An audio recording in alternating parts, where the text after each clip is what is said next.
Listo. Ya se está grabando. Una sola cosa.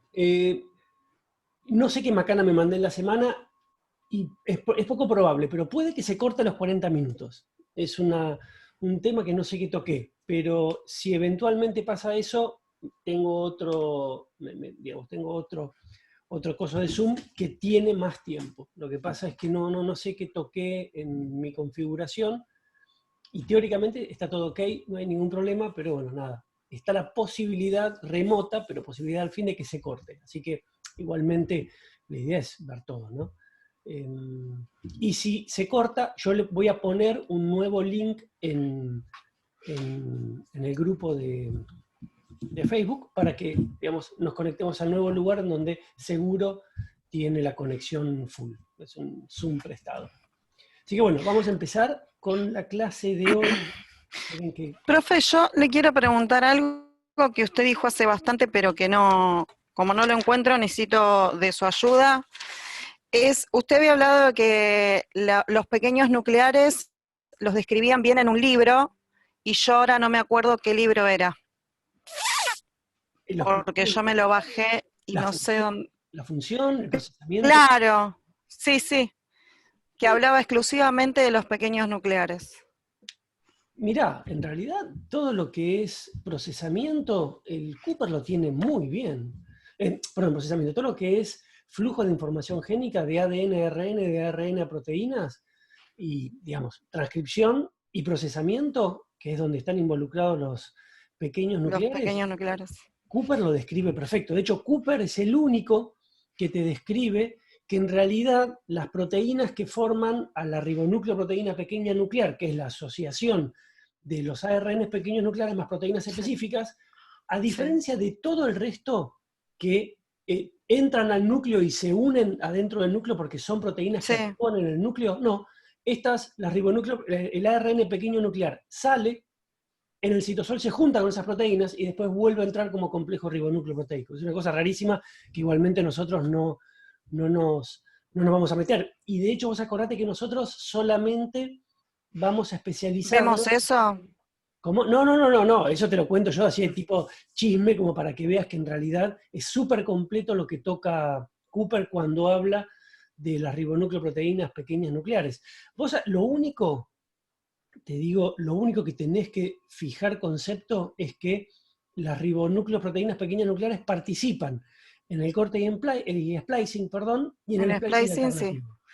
¿Está? Y que por ende son, como participan en cortes de ADN, son enzimas con actividad, son ARNs con actividad catalítica, ¿sí? Con actividad de corte, son nucleasas, y por ende son ribosimas, son ARNs con actividad enzimática, esas son las ribosimas, que hacen algo, en este caso cortan, tienen actividad nucleasa, pero después todo el resto de los detallecitos de los ARN pequeños nucleares, nosotros personalmente nunca quisimos ser enciclopedistas en ese nivel, no meternos en ese nivel de profundidad.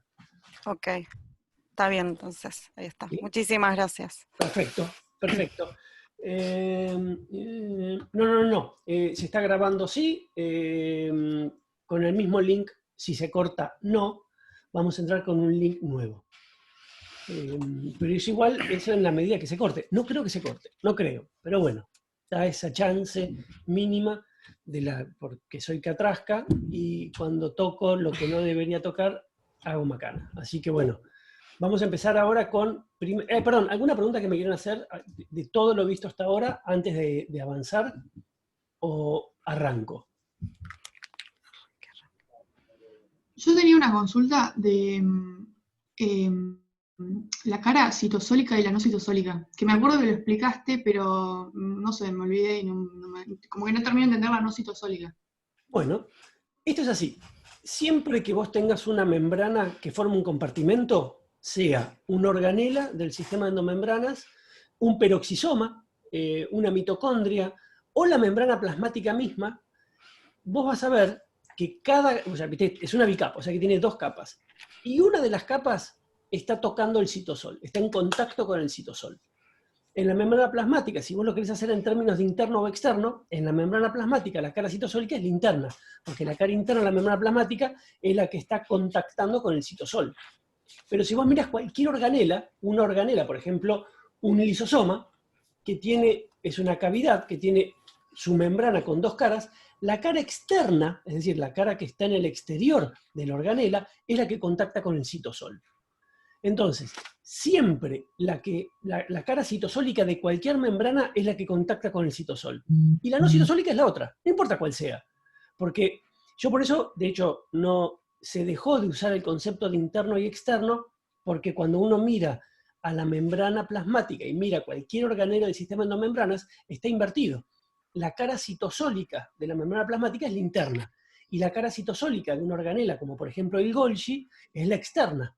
Y la no citosólica es la interna, la luminal, la que está contactando con la cavidad interna o lumen de la organela. Entonces, vos cuando tengas que valorar cuál es la cara citosólica y la no citosólica, se valora desde la que toma contacto con el citosol. Punto. Entonces, esa es la cara citosólica. Y la otra, porque es por contraste, la otra es la no citosólica. Y siempre la no citosólica es la que tiene los glucolípidos, los hidratos de carbono expresados, los proteoglicanos, o sea, todo aquello que está en las enzimas que producen, por ejemplo, el ácido hialurónico. Esa siempre está en la no citosólica, ¿sí? Entonces, cuando uno mira una organela, por ejemplo, un lisosoma, la cara interna, que es la no citosólica, tiene una cubierta de glúcidos. Ustedes van a ver en los libros, nosotros no nos metimos mucho en eso, pero vas a ver que si vos empezás a leer en los libros, las caras internas o luminales tienen una cobertura glucídica exactamente igual que el glucocálix. Bueno, porque es la cara no citosólica, tiene hidratos de carbono en gran cantidad, tiene una importancia radical muy, muy clave. Cada organela, esa cara no citosólica que tiene hidratos de carbono, tiene una función específica. Y ¿cómo se llama? Y nada, es simplemente por posición de la cara citosólica. ¿Quedó?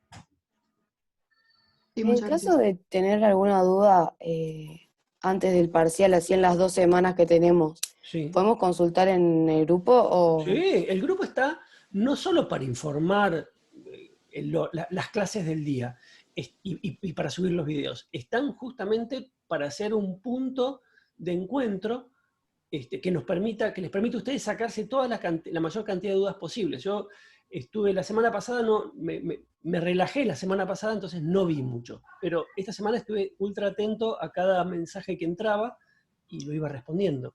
Lo mismo Bruno. Y sean preguntas que me corresponden a mí o le corresponden a Bruno, lo lee cualquiera de los dos y lo responde. Eso no hay ningún problema. O sea, yo confío ciegamente en Bruno porque los conocimientos que tiene son ultra amplios. Así como calculo que él confía en mí, que frente a una pregunta, una clase que dio él, yo la podría responder perfectamente. Igual tratamos de no pisarnos, ¿no? O sea, que lo que dio él lo responda a él para evitar confusiones a futuro, y lo que di yo lo respondo yo. Pero ese espacio está diseñado, o fue diseñado con la intención de responder toda pregunta que ustedes tengan de cualquiera de los temas vistos hasta ahora. Hola, profe, una pregunta. Sí. No me quedó bien en claro hace mucho tiempo cuando vos diste la clase lo que es el colesterol con respecto a la temperatura y respecto también a la fluidez. Bien. Acá hay dos cosas que uno tiene que entender. Sobre todo porque ustedes seguramente vienen muy seteados con el de Robertis. El de Robertis le impregnaba mucha importancia a un tema que da lugar a una confusión. Punto número 1. El colesterol es una molécula hidrofóbica, altamente hidrofóbica, en realidad es anfipática, pero tiene más del 99% de la molécula hidrofóbica y que tiene un pequeño segmento polar. Esa estructura, esa conformación que hace que se disponga de una manera muy particular en la membrana, unido a la cabeza de fosfolípidos a través de su extremo polar, y que interactúa con las colas, hace que el colesterol disminuya la fluidez de una membrana. Eso es así. Punto número 1. Por eso uno siempre tiene que ser muy claro en los mensajes para poder después entender qué pasa con la temperatura del colesterol. Pero yo digo, por un lado el colesterol, cuando está aumentado en una membrana, disminuye la fluidez, la vuelve menos fluida, porque le provee rigidez. Y eso es porque interactúa con las colas, por la posición que toma en la molécula, en la bicapa, perdón. Por otro lado, La temperatura, cuando aumenta, dejo de hablar del colesterol y hablo de la temperatura. La temperatura, cuando aumenta, aumenta la fluidez, y cuando disminuye, disminuye la fluidez. En realidad, no está bien decir, porque ningún libro lo plantea como que la disminución de la temperatura disminuye la fluidez. Pero bueno, uno siempre por contraste dice que el aumento de la temperatura... La voy a poner en el perfil de mí. ¿Cómo? Ah, perdón.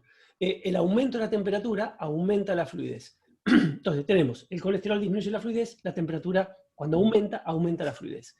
El tema se da cuando baja la temperatura, ¿qué comportamiento tiene el colesterol? Y esa es la parte que da conflicto y que da lugar a confusiones. Porque, repito, el colesterol, cuando está aumentada su concentración, disminuye la fluidez. En la temperatura, cuando aumenta, aumenta la fluidez. Y cuando disminuye la temperatura, el colesterol se comporta de una manera en la que termina aumentando la fluidez. Lo que busca en realidad es evitar una cristalización de la membrana. Pero frente al descenso de la temperatura, el colesterol tiende a aumentar la fluidez. Igual nosotros ese tipo de preguntas, sobre todo porque es un tema más molecular y más de reacciones químicas de laboratorio, nosotros no nos metemos con lo que es la temperatura y el colesterol. Pero si ustedes leen de Robertis, lo plantea como una cosa ultra importante. Y la realidad es que en las condiciones fisiológicas en las que se movilizan las membranas biológicas, el colesterol, cuando aumenta, disminuye la fluidez. Punto. Porque si no dicen, no, pero ¿cómo? ¿Disminuye la fluidez o aumenta la fluidez? ¿O disminuye en un momento y aumenta en otro? No. La realidad es que el colesterol aumentado disminuye la fluidez. De hecho, el aumento de las concentraciones de colesterol en las membranas hacen que las membranas sean rígidas, las membranas plasmáticas de las células sean rígidas, evitando que se puedan distender fácilmente, por ejemplo, las paredes de los vasos, por ejemplo,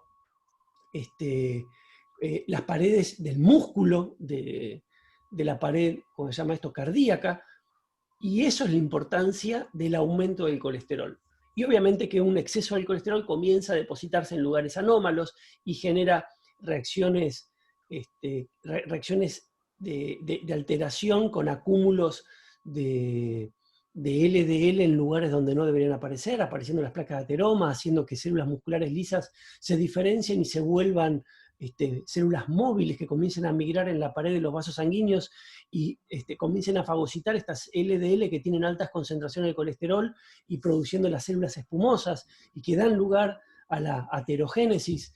Todo eso que es parte de la patología y que están en relación al aumento de la concentración del colesterol es lo que nos interesa a nosotros, no tanto cuáles son los juegos moleculares menores frente a variaciones puntuales que se consiguen en laboratorio, que se estudian en laboratorio. ¿Tá? O sea que, si bien es verdad una cosa que hay una relación fuerte entre el colesterol y la temperatura, nosotros no le damos importancia y valoramos al colesterol como esa molécula que disminuye la fluidez, que da rigidez a la membrana, pero que es un elemento clave de las membranas porque en condiciones fisiológicas la relación fosfolípidos-colesterol es de 1. Por cada fosfolípido hay al menos una molécula de colesterol unida a su cabeza. Gracias, profe. ¿Sí? Una consulta, Mariano, que justo están hablando de esto. Dale. En relación a la fosfolípidos 1 a 1, Sí. ¿hay situaciones en las que el colesterol supera esa relación? Ampliamente. De hecho, está en relación a los hábitos dietarios. Perdón, al revés. Que disminuye la cantidad de colesterol. Absolutamente, sí. Se ve, okay. Un par de cositas muy menores. El colesterol es de origen animal, solamente se obtiene a través de la fibra animal, no está en vegetales. Ahora, la gente que no consume carnes no tiene un déficit del colesterol porque en realidad el 50% del colesterol corporal se obtiene de síntesis endógena y el otro 50% viene de la dieta. Entonces, las personas que son vegetarianos o herbívoros, o veganos, quise decir, perdón, que no consumen fibra animal, no tienen un déficit de colesterol. Sí existe, hay una enfermedad genética que es propia de de los individuos de las etnias que viven en Alaska, sobre todo una etnia muy particular, no me sale el nombre, de esquimales, que tienen un déficit genético de la HDL. Entonces, tienen un déficit genético de transporte para metabolismo y depósito. Esas personas tienen un déficit, una disminución en la cantidad de colesterol depositado en las membranas, y eso hace que tengan unas membranas mucho más frágiles, que no puedan moverse a la velocidad que deberían mover. Son demasiado fluidas. Obviamente cuando es algo demasiado fluido tiende a la disgregación. Se disgrega y se agrega. Entonces en esas disgregaciones generalmente se producen rupturas, y esas rupturas se traducen, por ejemplo, en rupturas de vasos, ¿no? Uno lo mira desde el componente molecular, pero después tiene que llevarlo a la célula y a los tejidos. O sea, esto se replica en todas las células y tejidos cuando se trata de una enfermedad genética. Vieron que en una enfermedad genética nosotros tenemos todas las células afectadas. Obviamente que las enfermedades genéticas finalmente terminan expresando los síntomas de la enfermedad en relación a los tejidos en donde se está expresando esa proteína. Las proteínas que se llaman, los genes que se llaman housekeeping, los genes de mantenimiento, que se expresan en todas las células, cuando mutan esos genes, la célula huevo es inviable. No tiene chances de funcionar porque el 100% de las células está afectado. En cambio, las enfermedades genéticas monogénicas habituales afectan genes que son los que se llaman histoespecíficos, que se expresan en un tejido y no en otro. Bueno, en estas enfermedades genéticas que yo te estaba comentando, que se expresan en... contactate contigo para actualizar Zoom Pro. Pero por Dios, ¿cómo decir?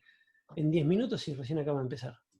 Sí, me parece lo mismo. Se le queda 10 minutos. Si se corta, les pido 5 minutos que rápidamente hago el switch ¿cómo se llama? Y entramos con el otro. No debería aparecer esto. Pero bueno, me mandé la cagada. Bueno, entonces, volviendo a lo anterior, ¿saben qué? Terminamos esta explicación y directamente me corto para que no me corte y arrancamos de cero con el otro coso. Y voy a poner que se deshabilite el coso. ¿Cómo se llama esto? La sala de espera. Entonces, concluyendo, ¿cómo se llama? Esa enfermedad genética que es una afectación en la HDL, solamente se va a ver afectada en los tejidos que son de gran consumo de colesterol, como por ejemplo los vasos sanguíneos, que tienen que estar todo el tiempo, las paredes de los vasos sanguíneos, perdón, que están todo el tiempo distendiéndose y contrayéndose, variando el calibre, que eso se traduce, entre otras cosas, entre estiramiento de las células. Y ese estiramiento se consigue gracias a que las membranas plasmáticas tienen concentraciones correctas o fisiológicas de fosfolípidos y colesterol.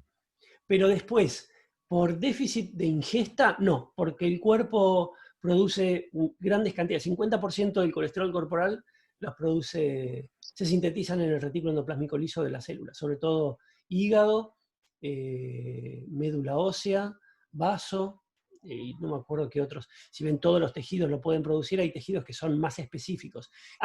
Y todos aquellos órganos que producen hormonas esteroides, ¿sí? Suprarrenal, testículo y ovario son órganos que son grandes sintetizadores de hormonas de colesterol, porque lo usan como sustrato. ¿Está? Bueno, vamos a hacer una cosa. Porque, bueno, genial, Santiago, perdón que te interrumpí. Vamos a cortar acá, voy a dejar que se grabe y vamos al otro Zoom, ¿sí? Denme 5 minutos, que en 5 minutos ya tienen el link armado. ¿Tá? Les pido 1000 disculpas, soy un cabeza de tacho, no toco lo que no debería tocar. No pasa nada.